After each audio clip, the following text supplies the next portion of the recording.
গাজাতে আমাদের শিশু, নারী, বৃদ্ধ সকলের উপরে হামলা চালাচ্ছে। সেখানে আমরা দেখছি যে কুকুর কাঁদছে কিন্তু মানুষ কাঁদছে না।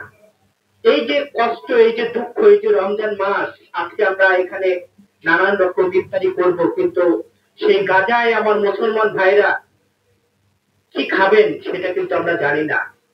আমাদের উচিত হবে আমরা যে যেখানে আছি তাদের জন্য আল্লাহর কাছে ফরিয়াদ কামনা করা।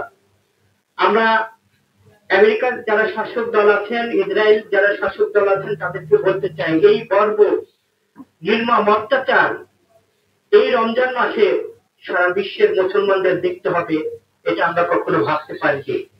আপনারা দেখেছেন যে সেই কুকুরের আকুতি, আপনারা দেখেছেন সেই বাচ্চাদের আকুতি, বৃদ্ধের আকুতি, কিন্তু আমরা ইসরায়েলের আকুতি দেখিনি, আমরা আমেরিকার আকুতি দেখিনি।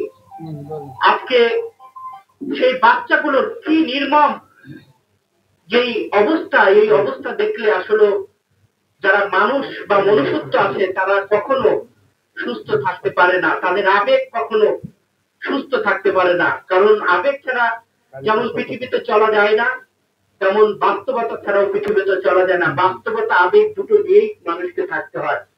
আজকে গাজার যে অবস্থা, এই অবস্থাতে সারা বিশ্বের মুসলমানদের হৃদয়ে যে রক্ত খনন হচ্ছে, সেই রক্ত খনন কবে শেষ হবে জানি না। তবে আমরা যে যেখানে আছি আমরা প্রতিবাদ, প্রতিরোধ এবং আল্লাহ পাকের কাছে দোয়া করব, এটাই আমাদের হওয়া উচিত। আরেকটি কথা বলে শেষ করতে চাই, জাতীয় নেতৃবৃন্দ আছেন, দুদু ভাই আছেন, গতকালকে জামাতের একজন নেতার বক্তব্য শুনলাম, তিনি বলছেন যে সংস্কার না করে নির্বাচনের রোড ম্যাপ ঘোষণা করতে দেওয়া যাবে না। আমি জামাত সেই নেতাকে বলতে চাই, গত 17 বছরে বাংলাদেশের মানুষ জীবন দিয়েছে, গুম হয়েছে, খুন হয়েছে শুধু একটা ভোটের অধিকারের জন্য, গণতন্ত্রের জন্য। যে ভোটের অধিকারের জন্য রাজপথে লড়াই করেছিল তার গুম হতে হয়েছে, খুন হতে হয়েছে, পরিবার বিচ্ছিন্ন হয়েছে। সেই ভোট নিয়ে যারা তামাশা করতে চেষ্টা করছেন, যারা সংস্কারের কথা বলার চেষ্টা করছেন, আমরা মনে করি তারা আওয়ামী লীগ এবং ভারতের প্রেতাত্মা। আওয়ামী লীগ এবং ভারতের প্রেতাত্মা যদি না হবে, তারা কেন নির্বাচনকে ভয় পায়?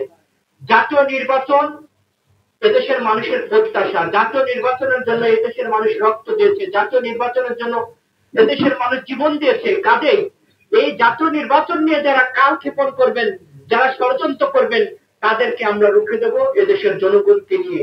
শেখ হাসিনার মতো যারা নির্বাচনকে ভয় পান তাদেরকে বলতে চাই, তার মানে মাঠে আপনাদের ভোট নাই, যার কারণে আপনারা এই ধরনের কথা বলছেন। যদি বাংলাদেশের মানুষ আপনাদেরকে ভোট দেয়, ভোট দিয়ে নির্বাচিত করে, আমাদের কোনো আপত্তি নেই, আমরা লাল গোলাপের শুভেচ্ছা দেব। তবে জাতীয় নির্বাচন ডিসেম্বরের মধ্যেই হতে হবে। জাতীয় নির্বাচন নিয়ে দেশি বিদেশি যে ষড়যন্ত্র হচ্ছে সকলকে সজাগ থাকতে হবে, এবং আমরা বিভেদের সুর শুনতে চাই না। আমরা সকলে ঐক্যবদ্ধ থেকে এই বিভেদকে মীমাংসা করে ডিসেম্বরে